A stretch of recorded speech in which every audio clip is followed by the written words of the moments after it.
Hello everybody, welcome back to my channel. I'm your girl Tali and this is Lemonlady, the channel where we talk about my breast cancer journey, recipes, and many other things. And today, as you guys know, it's Thursday. So what does that mean? It is Therapy Thursday. So in today's episode, you guys are gonna see me cleaning the dishes just because I need to get this done before I run out of the house to get some things done.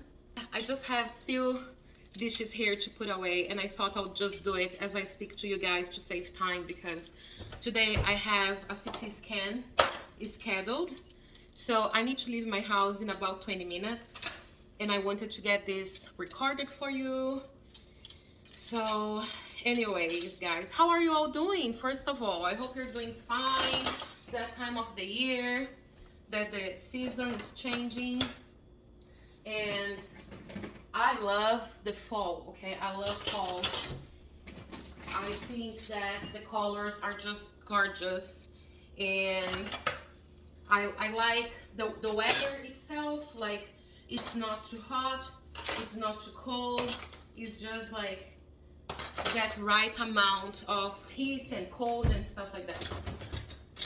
I'm pretty much almost done. I just have a couple of glasses to put away. So anyways, as I was telling you guys, I have a CT scan done today, and then very soon I have an MRI exam, and these are already pre-surgical exams because this girl is about to finish chemo.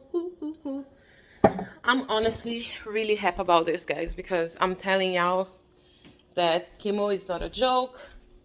It's not easy. Nobody said it was easy. Hey, Coldplay, sponsor me. Just kidding. But yeah, it's not easy. There are good days and there are bad days. And as I always mention to you guys, you need to learn how to balance the good and the bad, right? So yesterday, by the way, was a bad one because I was having like this, the pantry. I was having a lot of vomiting, and that's not so usual for me to have on on week 2 and week 3 after chemo. It's usually really bad like on the first week, but then it just gets easier, you know. But this time around, that's not really what happened. I even vomited on the streets yesterday. I couldn't drive because I was feeling really unwell. I had to stop, catch my breath, and then I had to stop again, and I started vomiting on the street. Like, it was a mess. But it is what it is, right? Just want to show you guys, we got here a little, let me turn on the light. There's a little Halloween table here for the kiddos. We have some fingers and ear, eye, a skull, some bubble gum, some candy. And we put some stuff outside as well, some decorations outside, because the kids really like it, especially the boy that I take care of because of his age. We also haunted house cookie. Anyways, enough of the nanny life gist. I'm gonna sit down here for a bit so we can have our talk, which is gonna be about how we need to slow down sometimes. Maggie, do you wanna say hi to our friends? Maggie? Ah, hi, Mama. Say hello, everybody. Say hi. Aw. Good morning, everybody. Hi, hi, hi. I like to bug this baby. So anyways, guys, the topic today is learning how to slow down. When you have cancer, like me, or some other disease, or sometimes just when you have certain things happening in your life, you need to learn how to slow down. And this is so tough because, one, it breaks your regular rhythm, but then also two, not only we have our own internal rhythm, but exteriorly speaking, the world is always running. We always want to get everything fast, like instant noodle style. We want everything ready in 3 minutes. Just put hot or boiling water in there. In 3 minutes, it has to be ready for me to eat, and that's it. Um, we we've been part of a generation that doesn't really know how to wait for things, who struggles when has to slow down because everything is so fast paced. Everything is on the internet, everything is on your phone, you are multitasking all the time. Even men, even though people say that men don't know how to multitask well, but even men, you're gonna see them on their phones while exercising and listening to music and munching on something. I mean, we are always running, getting things done. Life requires us to be strong and to be fast paced these days. And then you're living your life regularly, you're getting your things done, your schedule is being accomplished, your week is looking okay, and then all of a sudden, boom, you start feeling sick. You notice something weird in your body. You do a self exam, and then, oh my God, there is a lump in there. So at some point, you get a diagnosis that puts you in a situation where you need to readapt. So, how to slow down? It hurts. I'm telling you, it kind of hurts because you want to get things done the way you've always been used to, and you just cannot. As for me, I work as a nanny, and not all the time, but most of the day, it's quite a fast paced because I have to multitask to take care of both kids and take care of the house. My lifestyle here as a living nanny is very similar to a single mom lifestyle. So you gotta get things done, and that's all on you. People are relying on you to get the things done, right? And it's a little bit fast paced in the way, in a sense that the kids are spoiled. They don't really keep things clean and organized, and therefore there is always something for you to do. And you guys know, especially you women who are watching me right now, and I'm saying women because I know that most of the house duties are performed by women out there. Men sometimes help, yeah, but mostly it's on us, right? So you guys know that there is always something to do, so you're just used to the rhythm, and then you, when you are sick, you want to continue doing that. But even if you want it so bad, you cannot, because your body doesn't let you. You have to slow down because you have to put all these medical appointments in your life, in your schedule. You have to squeeze your schedule. You have to make yourself, of course, available for a healing process. But then also, your own body is going to request you to change. There are days like yesterday that I'm going to be vomiting all day and even on the streets, and it's a little bit embarrassing, and you don't really know what to do. You don't know if people are watching you, and you don't know if you eat a little something, if you're gonna feel better or worse, if you should drink water, if you should just not eat at all. You know, there are days that you're gonna feel sore. There are days that you're gonna feel sad. I had a little crying crisis yesterday. I think I'm getting a little bit emotional because I'm almost done with chemo. And yesterday I wasn't feeling so well, but I was pushing hard, like, okay, I'm almost done. I got this. And I was envisioning myself as a fighter with boxer gloves and everything. So, yeah, that made me a little bit emotional because I've been through this with the support of my family, but they're far away, and few friends who are mostly online as well, and then you guys who are also online. So I don't really have many people here that I can just hug and have a crying time, and I don't know. I just broke into tears a little bit yesterday, but today is a new day, and today I'm allowing myself to just take a little bit easy, but at the same time I'm recovering my path. I'm recovering my pace, I mean. um, but in general, I have slowed down during the cancer journey. There is no way you can continue 100%. I'm still working full time, I'm still doing everything that needs to be done, plus the channel, plus the appointments and everything else that I need to take care of.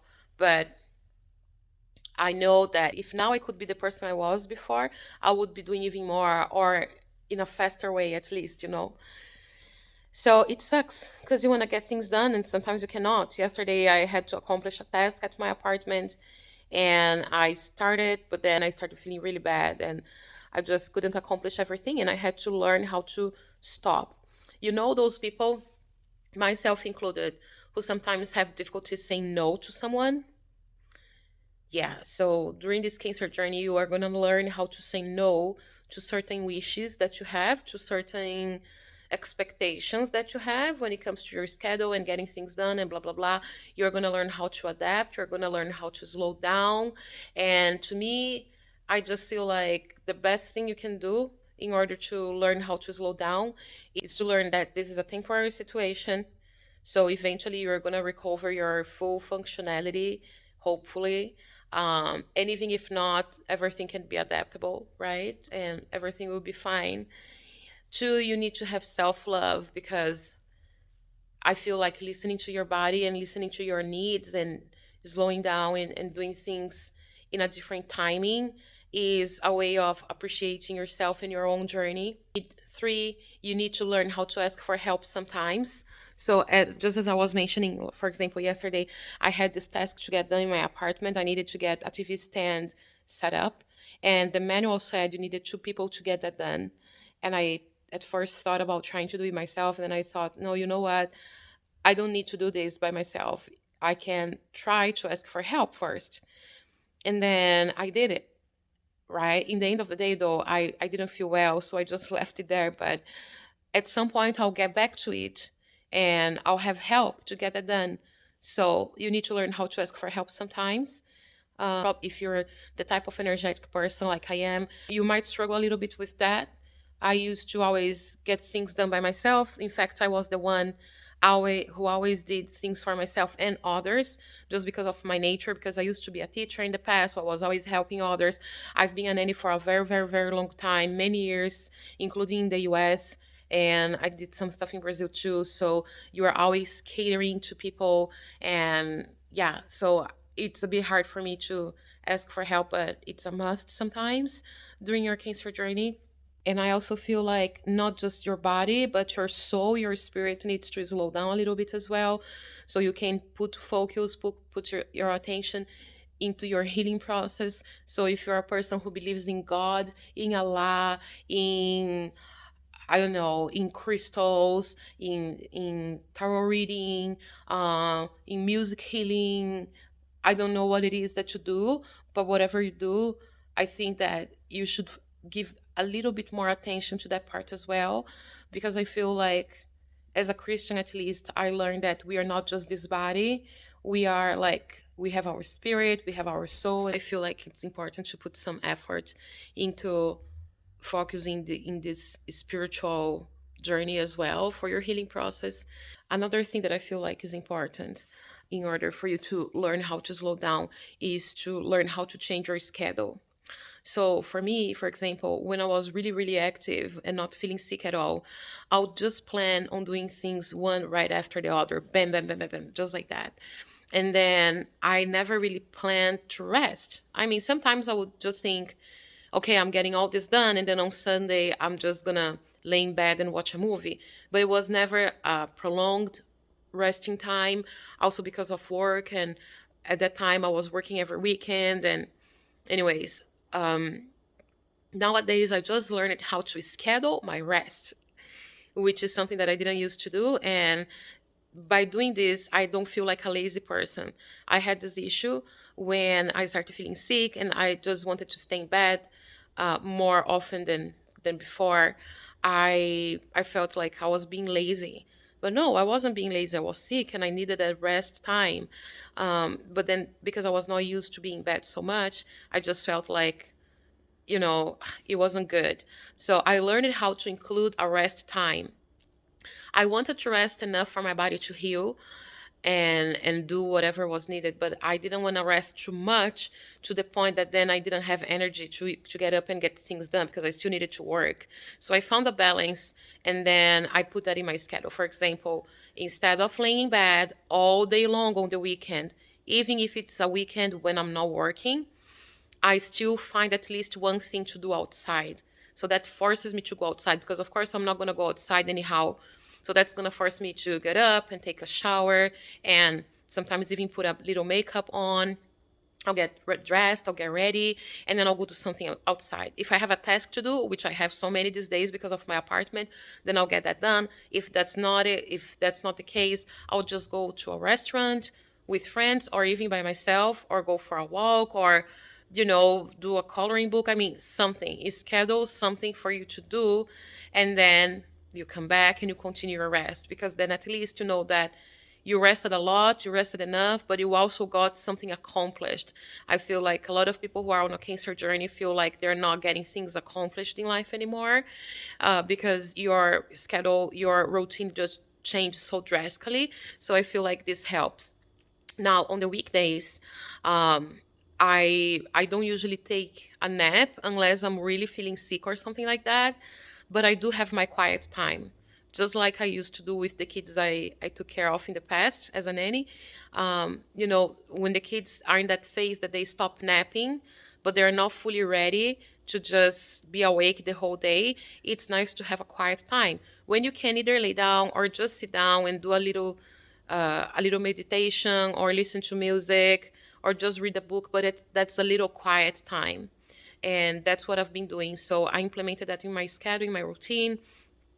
Even the days that are busy, I try to have at least half an hour to just sit on the couch with Maggie and chill and watch a show on TV. These days I've been watching Our Own Chef Mexico. I love culinary shows. So yeah, just find a little something that gives you joy and peace and takes your mind out of your treatment for a little bit, and just find this balance. And my last tip for you guys is concentration. I'm not even talking about chemo brain here right now, about how forgetful you get about things when you're doing chemo, but in general, try to be really mindful and organized and plan ahead and focus on the things that you need to get done. Because it's very easy for you to waste time just not really putting the things into practice. So before, maybe you had the time and the energy to do the dishes now, but then if you didn't do it now, maybe in 20 minutes you could get them done. So you would just start reading something or watch a show and get distracted, and then get your task done later on or doing parts or whatever. But when you're going through chemo and you're just treating yourself and your body feels tired, your head feels tired, your mind is full, there are so many things to take care of. It's important to really do things in a way that you are really enjoying, you're really taking advantage of the time that you're putting into that task, into that activity. So it's better to then, for example, put the dishes away really quick, focused, using 10 minutes, than to do a little bit of this and then get distracted and then do a little bit of that. And then in the end of the day, an hour has passed. And that hour, you could have, in that hour, you could have done much more if you had planned and if you were focused. Maybe just try to get one task at a time. Try not to multitask too much. Remember, we are learning how to slow down, but just go really focused on that one. So instead of using an hour, you can get done in 10 minutes. It's not sometimes about the speed, it's about how smart you do things, you know what I mean? And then once you get this done, then you have the other 15 minutes ahead to rest, which is what you really need, or to get something else done, or to get to an appointment, something like that. So these are the things that I feel like I've been implementing the most in this slowing down process, at least for now. For those who don't know, I've been doing my chemical menopause treatment and also chemotherapy, which I've done 6 cycles so far. I have my number 7, last one, coming up soon. And then slowing down might look in a different way for me once I do surgery, because then I'm really going to be physically more restricted, but we'll talk about that when the time comes. For now, this is what I've been doing, and I feel like a lot of you guys can relate and can apply to your lives as well. So I just wanted to share this message with you today. And I just want to say I'm very glad for you being here. So thank you for sharing your time with me. And I'll see you guys very soon in my next video. And please, if you haven't yet, subscribe to my channel. Much love. Bye. Maggie. Bye bye, guys. Bye bye.